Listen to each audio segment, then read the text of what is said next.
నమస్తే, welcome to Leo. మనతో ఉన్నారు సీనియర్ జర్నలిస్ట్ హేమసుందర్ గారు. సార్ నమస్తే. నమస్తే అండి. సార్, కల్కి 2 సీక్వెల్ నుంచి దీపికా పడుకునే అవుట్ అని చెప్పి నిన్న డైరెక్ట్గా వైజయంతి మూవీస్ వాళ్ళు ప్రకటించేశారు. చేస్తూనే కొంత ఆరోపణలు కూడా చేసినట్టుంది. దానిపైన మళ్ళీ దీపికా పడుకునే టీం మళ్ళీ ఒక యుద్ధం చేస్తున్నట్టు కనిపిస్తుంది. సో ఏంటి, ఎందుకు ఇది జరిగిందంటే ఏం చెప్తారు? అంటే ఆవిడ ఇర్రెగ్యులారిటీస్ ఎక్కువగా ఉన్నాయి అనేది ఒక టాకు.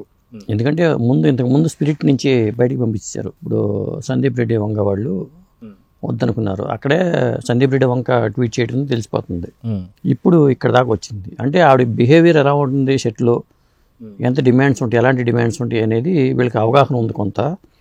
సందీప్ రెడ్డి వంక ఇష్యూతో వీళ్ళకి కూడా అర్థమైపోయింది. మనం కల్కి 2 చేస్తే ఈవెంట్ కంటిన్యూ చేసుకుంటే ఇబ్బందే అనేది వాళ్ళు. ఇప్పుడు ఎందుకంటే ఆవిడ తప్పుకోవడం కాదు, వీళ్ళే తప్పించారు ఈ ప్రాజెక్ట్ నుంచి. ఎందుకంటే ఆవిడకి రెమ్యునరేషన్ ఎక్కువ, ఆ టీము, ఆ హంగామా, వాడికి వీటికి ఇంతని లాగడం, డబ్బులు లాగడం అనేది ఎక్కువగా ఉంది, భరించలేని విధంగా ఉంది అనేది ఒక టాకు.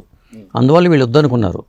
కాకపోతే హిందీ బెల్ట్లో ఈవిడ ఉంటే పెద్ద ఎసెట్ అవుతుంది ప్రాజెక్ట్కి. కల్కికి వసూలు రావడానికి కొంత అది హెల్ప్ అయింది. ఆ ఉద్దేశంతోనే వాళ్ళు దీపికను పెట్టుకోవడం కారణం కూడా అదే. కానీ ఆవిడ కెరీర్ పరంగా ఇప్పుడు ఇబ్బందికరమని చెప్పాల్సి వస్తుంది. అయితే మనం చూసుకుంటే దీపికా పడుకునే వల్లే కొంత కలెక్షన్స్ వచ్చాయి బాలీవుడ్లో అని చెప్పి అనుకుంటున్నాం. కానీ ఎట్లనో ఇప్పుడు ప్రూవ్డ్ సబ్జెక్ట్ అయిపోయింది కల్కి సినిమా. సో సెకండ్ సీక్వెల్కి అయితే అవసరం పెద్దగా ఏమి ఉండకపోవచ్చు అనుకోవచ్చు అంటారా? అంటే ఒకటండి, కథ మార్చుకోవడం ఒక పద్ధతి. కల్కి పుట్టేశాడు, ఎక్కడో పెరుగుతున్నాడు, పుట్టగానే తల్లి చనిపోయింది అనుకున్నప్పుడు ఇక ఆ పాత్ర అవసరం లేదు. విధంగా చెప్పాలంటే రెమ్యునరేషన్తో కూడా పని లేదు. ఆ పాత్రను చంపేస్తే కథ మార్చుకుంటూ కల్కి పుట్టాడు, పెరుగుతున్నాడు, అతని నుంచి ఈ సినిమాను స్టార్ట్ చేసుకోవటం అలా మొదలు పెట్టుకోవాలి. అంతకన్నా మార్గం లేదు. లేదా ఆవిడ ప్లేస్లో ఇప్పుడు ప్రియాంక చోప్రా కానీ లేకపోతే అనుష్కని కానీ తీసుకుంటే బాగుంటుంది అనే ఆలోచనలు కూడా ఉన్నారు వాళ్ళు.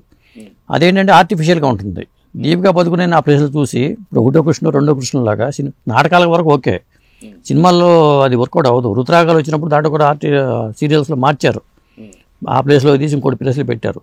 కానీ సినిమాల్లో అలా కుదరదు. ఎందుకంటే కల్కి తల్లిగా ఆవిడ చూపించారు కాబట్టి మళ్ళీ అది ఒక ఆర్టిఫిషియల్గా ఉంటుంది. అంటే దాదాపు చాలా కాలం గ్యాప్ వచ్చే అవకాశం ఉంది.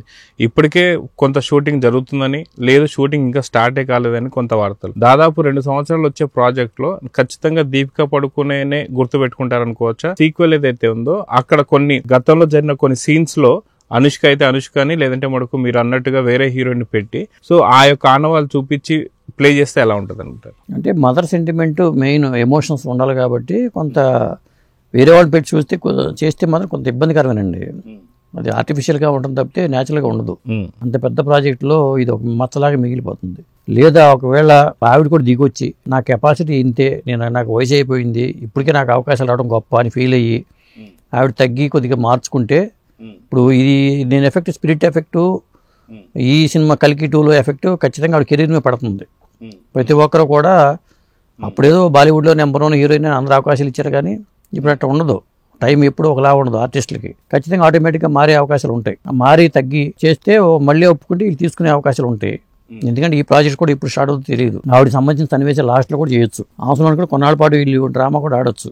ఇదే కంటిన్యూ చేసుకుని మిగతా సన్నివేశాలు షూట్ చేసుకోవటం, ఆ పార్ట్ ఏదైతే ఉందో స్క్రిప్ట్లో ఏదైతే ఉందో అది పక్కన పెట్టుకుని కొన్నాళ్ళ పాటు చూడటం ఒకటి. అప్పుడు నిర్ణయం తీసుకోవచ్చు ఏం చేద్దాం అనేది. ఇట్లా ఆప్షన్స్ ఉంటాయి. ఆప్షన్ 1, ఆప్షన్ 2, ఆప్షన్ 3 ఇలా పెట్టుకోవచ్చు. లేదా కథను మార్చుకుని కల్కి ఎక్కడ పెరుగుతున్నట్టుగా పెట్టి కల్కి అనే సినిమా టైటిల్ కాబట్టి కల్కి పాత్రను రప్పించేసి సినిమా ఒకటి. ఎందుకంటే వీళ్ళు ఎన్ని సీక్వెల్ చేస్తారో తెలియదు. కల్కి 2 రాబోతుంది, కల్కి 3 కూడా చేస్తారని తెలియదు కదా. సినిమా హిట్ అయిందనుకోండి మళ్ళీ కల్కి 3 రావచ్చు. కాబట్టి వాళ్ళు మరి ఏది బెటర్ అనుకునే ఆప్షన్లో చర్చించుకుని నిర్ణయం తీసుకునే అవకాశాలు ఎక్కువ ఉన్నాయి. అయితే వాస్తవానికి ఏంటంటే ఇప్పుడు దీపికా పడుకునే ఇప్పుడు లేదు సినిమాలో అని చెప్పడం, అది కాక ఆర్టిస్ట్కి సంబంధించిన సమస్య అని చెప్పి అందరికి కూడా తెలుసు. ఎందుకంటే మీరు అన్నట్టు స్పిరిట్ సినిమా నుంచి కూడా తను తీసేశారని చెప్పి. గతంలో ఇలాంటి ఆర్టిస్టులు ఉన్నారా? వాస్తవం చూసుకుంటే మనకి ప్రకాష్ రాజ్ గారు గుర్తొస్తుంటారు. వాస్తవం తెలుగు ఇండస్ట్రీనే కొద్ది రోజులు పక్కన పెట్టిందని కూడా మనం అనుకుంటాం. ఎందుకని ఇలాంటి బిహేవియర్ వాళ్ళలో కలుగుతుందంటే ఏం చెప్తారు? అంటే ఒక్కోసారి ఏం చేస్తారంటే ఈగో దెబ్బతింది అనుకోండి, అవసరం అయితే ఏదైతే సన్నివేశం షూట్ చేశారో అవి తీసేసి మొదటి నుంచి మళ్ళీ ఇంకో ఆర్టిస్ట్ని పెట్టుకుని చేస్తారు.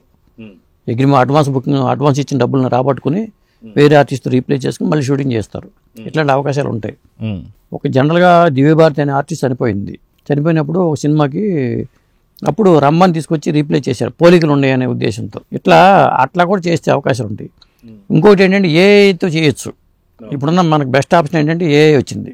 ఏముంది, కాకపోతే వాళ్ళు లీగల్గా ఫైట్ చేస్తారు. ఇప్పుడు ఏఐతో చేయొచ్చు, ఈజీగా చేయొచ్చు, లీగల్గా ఫైట్ చేస్తారు. అందువల్ల ఆ ప్రాబ్లమ్స్ ఉంటుంది. కాబట్టి కథను మార్చుకోవడం బెటర్.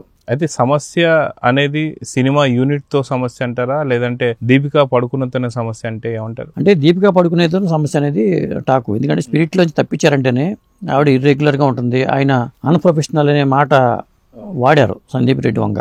కాబట్టి ఆవిడలోనే ఏదో లోపం ఉందని అనుకోవాలి. ఇది అనుభవించుంటాడు నాగశ్విన్ కూడా. ఈ షూటింగ్ టైంలో అనుభవించుంటాడు ఖచ్చితంగా. ఇది ఈవిడిని పెట్టుకుంటే మనకి ఇబ్బందే. అనుకున్న టైంకి సినిమా పూర్తి చేయలేము. ఎందుకంటే ఆవిడ ఎక్కువగా పెట్టేసుకుంది ప్రాజెక్టులు, పెద్ద పెద్ద ప్రాజెక్టులు. అట్లీ ప్రాజెక్టులో బిజీగా ఉన్నట్టుంది ఆవిడ. ఇప్పుడు ఆవిడ పెట్టుకుంటే బాలీవుడ్లో మనకు ప్లస్ అవుతుందని చూసుకుంటారు ఇప్పుడు కూడా. అలా అనుకున్నప్పుడు పెద్ద ప్రాజెక్టులు వచ్చినప్పుడు వీటిని నిర్లక్ష్యం చేస్తే రేపు ఇబ్బంది అవుతుంది. అందువల్లే వాళ్ళు వద్దనుకుని తప్పించేశారు. ఇప్పుడు ఆవిడ నేను లేకపోతే సినిమా చేయలేరు అనుకుంటే, నా కోడ్ లేకపోతే తెల్లారదనుకుని అట్లా అనుకుంటారు. అట్లా అనుకుంటే కష్టం. ఏదైనా చేయొచ్చు, జనం కూడా యాక్సెప్ట్ చేయొచ్చు కూడా, చెప్పలేము. ఇది కొత్త ప్రయోగం అవుతుంది. కాకపోతే పెద్ద సినిమాలో ఇలాంటి పరిస్థితి రాకూడదు. వచ్చిందంటే పాత్రను చంపేయడం బెటర్. పిల్లోడికి అనేసి ఆవిడ చనిపోయింది అనుకుని ఆ పిల్లోని ఎక్కడ పెంచి ఇంకో తల్లిని తీసుకొస్తే సరిపోతుంది. సో చూద్దాం సార్, మొత్తానికి మనం అనుకున్నట్టుగా స్టోరీలో కథనే మారుస్తారా, లేదంటే పూర్తిగా తనే దీపిక పడుకునే దిగి వస్తుందా అనేది. ఇప్పుడు ఎందుకంటే శ్రీకృష్ణుడు పుట్టిన కన్నతల్లి ఒకరు, పెంచిన తల్లి ఒకరు, యశోద. అలా చేయొచ్చు. అవును, అది కల్కి కూడా మనకి పురాణాల నుంచి తీసుకున్నారు కాబట్టి అలా చేయొచ్చు. అవును. సో చూద్దాం సార్, ఏ రకంగా స్టోరీని మారుస్తారు, లేకపోతే తనే దిగి వస్తుందో లేదో చూద్దాం. మరి నమస్తే.